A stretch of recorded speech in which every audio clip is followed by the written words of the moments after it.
আমিরুল মুমিনিন আবু হাফস উমর ইবনু আল খাত্তাব রাদিয়াল্লাহু আনহু হতে বর্ণিত হয়েছে, তিনি বলেছেন, আমি রাসূল সাল্লাল্লাহু আলাইহি সাল্লামকে বলতে শুনেছি, সমস্ত কাজের ফলাফল নির্ভর করে নিয়তের উপর, আর প্রত্যেক ব্যক্তি যা নিয়ত করেছে তাই পাবে। সুতরাং যে ব্যক্তি আল্লাহ ও তার রাসূলের জন্য হিজরত করেছে, তার হিজরত আল্লাহ ও তার রাসূলের দিকে হয়েছে।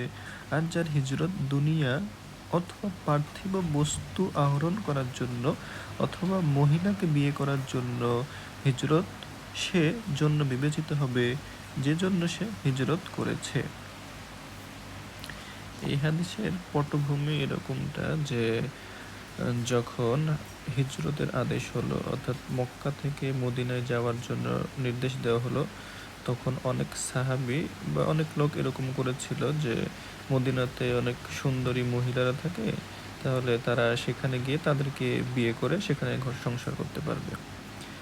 তাদের উদ্দেশ্য এটা ছিল না যে আল্লাহর দ্বীনের খাতিরে আমি সেখানে হিজরত করছি, এরকম বিষয়টা ছিল।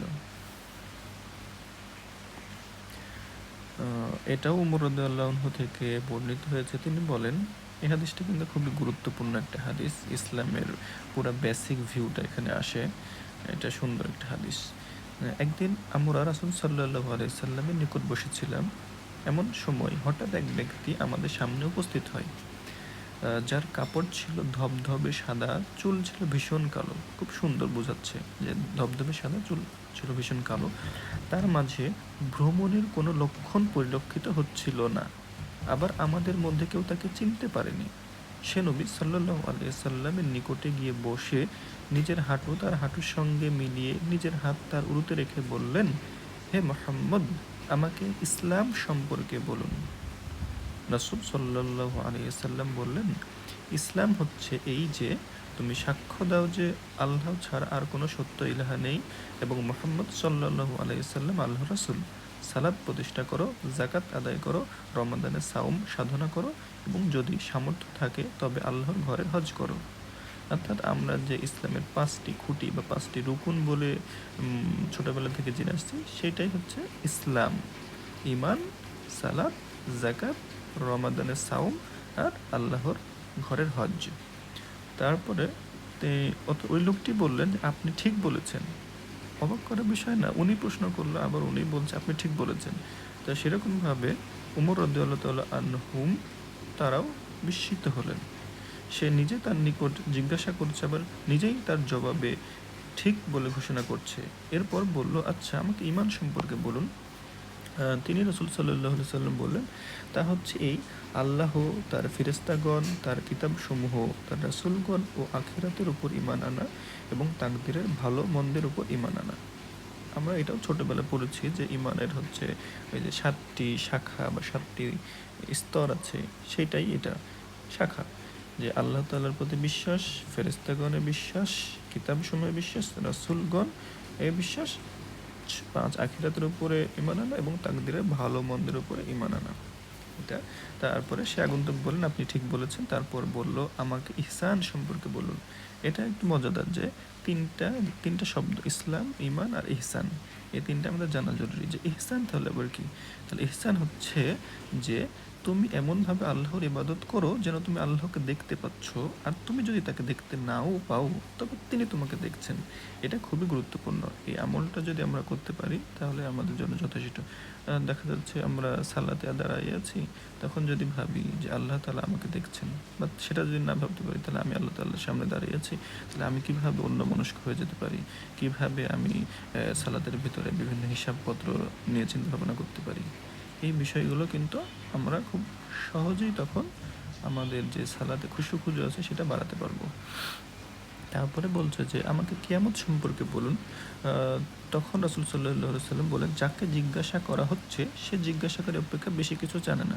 অর্থাৎ কিয়ামত কবে ঘটবে এটা স্বয়ং রাসূল সাল্লাল্লাহু আলাইহি ওয়াসাল্লাম তো জানতেন না, জিবরাইল আলাইহিস সালামও জানতেন না। আচ্ছা, এইখানে আগন্তুকটাকে সেটা পরে বলা হচ্ছে যে সে আগন্তুক বলল, আচ্ছা তার লক্ষণ সম্পর্কে বলুন। হ্যাঁ, তাহলে লক্ষণ, কিন্তু কিয়ামতের লক্ষণ আছে। এবং তখন রাসূল সাল্লাল্লাহু আলাইহি ওয়াসাল্লাম বললেন, তা হচ্ছে এই যে দাসী নিজের মালিককে জন্ম দিবে, সম্পদ ও বস্ত্রহীন রাখালগণ উঁচু উঁচু প্রাসাদে দম্ভ করবে। এই জিনিসগুলো কিন্তু আমরা এখন অহরহই দেখছি। যে দাসী নিজের মালিককে জন্ম দেবে, এটা অনেক মিনিং হয়। এখন তো দেখা যাচ্ছে যে, যে অবস্থা বোঝা যাচ্ছে কীরকম এটার মিনিং হতে পারে। আর সম্পদ ও বস্ত্রহীন রাখালগণ, এটাও আরও পরিষ্কার যে এই যে আরব আমিরাত, সৌদি, কাতার, আরব আমিরাত, আচ্ছা তারপরে বাহরাইন, ওমান, এই রাষ্ট্রগুলো ৯০-৮০ দশকেও কিছুই ছিল না, পুরো একদম জেলে পরিবার ছিল। আর তারা আজকে বিশাল বিশাল ইমারত নির্মাণ করেছে এবং একে অপরের থেকে কি কত উঁচু টাওয়ার নির্মাণ করতে পারে সেটার প্রতিযোগিতায় লিপ্ত আছে। তাহলে এইটা একেবারে ভবিষ্যৎবাণী ১০০তে ১০০ মিলে গেছে কিন্তু। কারণ কেউ যদি ১৯০০ সালে যে এই হাদিসটা পড়তো তাহলে সে ভাবতো যে এটা কীরকম কথা, এটা হবে কীভাবে। কিন্তু এখন আমরা বুঝতে পারছি, এখন আমরা তার চাক্ষুষ সাক্ষ্য সাক্ষ্যদাতা। আচ্ছা তারপরে ওই ব্যক্তি চলে যায় আর আমি আরও কিছুক্ষণ বসে থাকি। তখন তিনি অর্থাৎ রাসূল সাল্লাল্লাহু আলাইহি ওয়াসাল্লাম আমাকে বললেন, হে ওমর, প্রশ্নকারী কে ছিলেন তুমি কি জানো? আমি বললাম, আল্লাহ ও তার রাসূল অধিক ভালো জানেন। এটা সাহাবায়ে কেরামদের একটা আদব ছিল যে রাসূল সাল্লাল্লাহু আলাইহি ওয়াসাল্লাম যদি কিছু জিজ্ঞাসা করতেন তাহলে সাহাবায়ে কেরাম বলতেন যে আল্লাহ ও তার রাসূল অধিক ভালো জানেন। এটার আরবিটা যদি আমরা পড়ি তাহলে খুব সুন্দর লাগতে পারে। সুম্মা ক্বালা মানে সাইল ক্বালাত, এখানে সুন্দর আছে আল্লাহু রাসূলুহু আ'লাম। তাহলে ক্বালাত, এই যে এখানে আছে ক্বালাত, ক্বালাত আল্লাহ, ক্বালাত আল্লাহু ওয়া রাসূলুহু আ'লাম। আচ্ছা তারপরে যে তাহলে তিনি বললেন, অর্থাৎ রাসূল সাল্লাল্লাহু আলাইহি ওয়াসাল্লাম জবাবে বললেন যে তিনি হলেন জিবরিল, তোমাদেরকে তোমাদের দ্বীন শিক্ষা দিতে তোমাদের কাছে এসেছিলেন। এই হাদিসটা অনেক সুন্দর। তাহলে আমরা এখান থেকে শিখলাম ইসলাম কি, ইসলামের রুকুন ঈমান কি সেটা জানলাম, তারপর ইহসান কি সেটা জানলাম, কিয়ামত সম্পর্কেও কিছু বেসিক ধারণা পেলাম। আজকে এতটুকুই। আল্লাহ তাআলা আমাদেরকে যেগুলো শুনলাম সেগুলো আমল করার তৌফিক দান করুন। সুবহানাকাল্লাহুম্মা ওয়া বিহামদিকা আশহাদু আল্লা ইলাহা ইল্লা আনতা আস্তাগফিরুকা ওয়া আতুবু ইলাইক। আসসালামু আলাইকুম ওয়া রাহমাতুল্লাহ।